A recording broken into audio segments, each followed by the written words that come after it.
Hello friends, यदि आपका कोई वसीयत से जुड़ा मैटर है और आपका वसीयत से जुड़ा मैटर कोई न्यायालय में पेंडिंग में है तो इस वीडियो में हम वसीयत से जुड़े महत्वपूर्ण 3 टॉपिकों पर चर्चा करेंगे कि वसीयत आप कैंसिल कैसे करवा सकते हैं।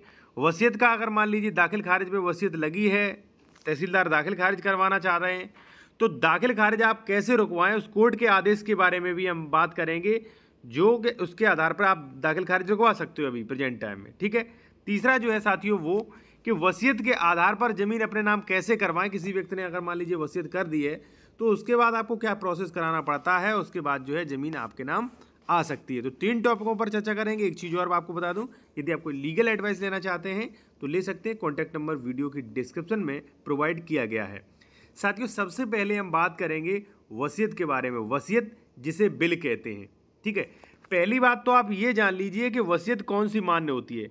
साथियों, वसीयत जो है वो हमेशा लास्ट वाली मान्य होती है और रजिस्टर्ड वसीयत मान्य होती है। ठीक है। वसीयत या बिल भी जिसे कहते हैं। ठीक है। अब मान लीजिए आपके पिताजी ने, दादाजी ने या कुछ कोई भी व्यक्ति ऐसा है जिसने किसी व्यक्ति के नाम पे वसीयत कर दी है। ठीक है।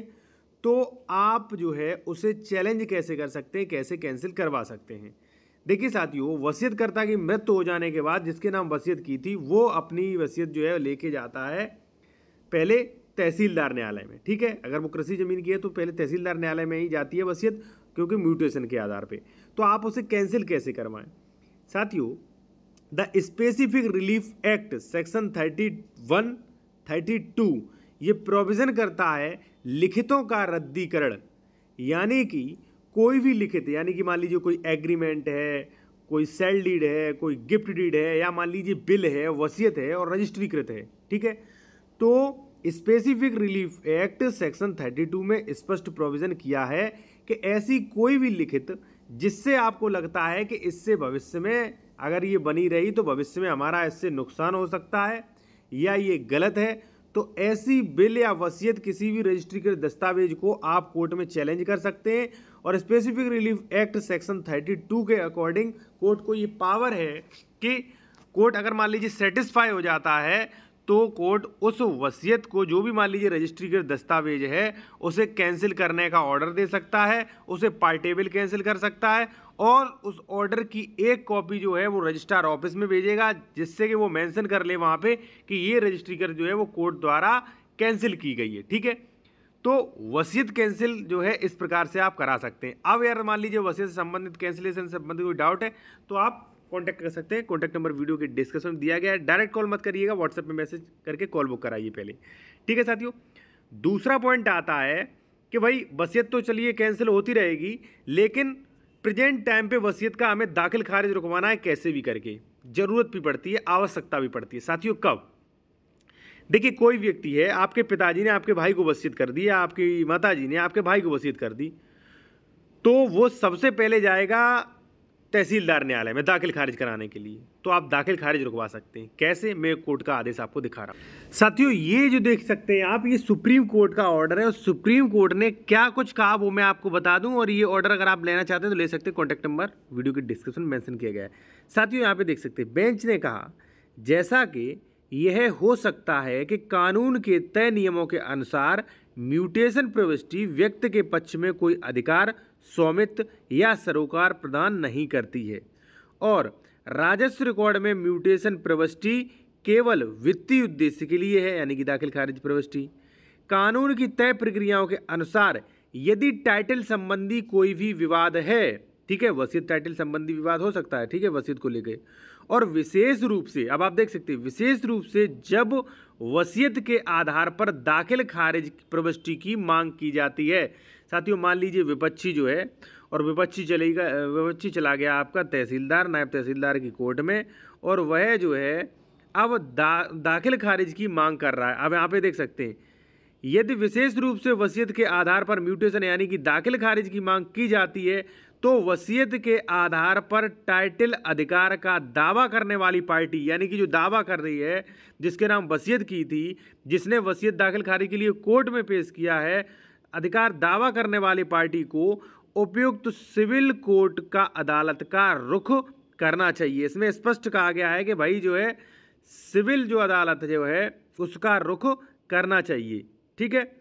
और अपने अधिकारों को स्पष्ट करना होगा, उसके बाद ही सिविल कोर्ट के निर्णय के आधार पर आवश्यक म्यूटेशन एंट्री की जा सकती है। साथियों इसमें तो स्पष्ट कह दिया गया है कि अगर मान लीजिए किसी के नाम वसीयत की, वो वसीयत के आधार पर दाखिल खारिज का दावा कर रहा है।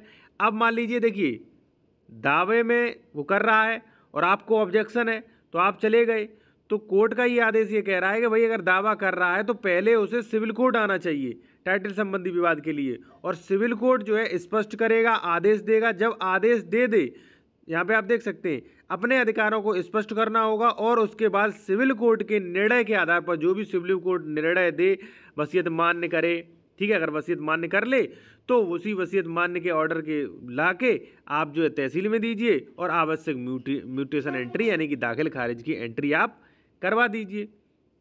अब साथियों बात आती सेकंड पॉइंट, ये देखिए, ठीक है। एक चीज़ और, यदि मान लीजिए ये आदेश लेना चाह रहे हैं आप पीडीएफ के रूप में तो ले सकते हैं, कॉन्टैक्ट नंबर आपको वीडियो के डिस्क्रिप्शन में मेंशन किया गया है।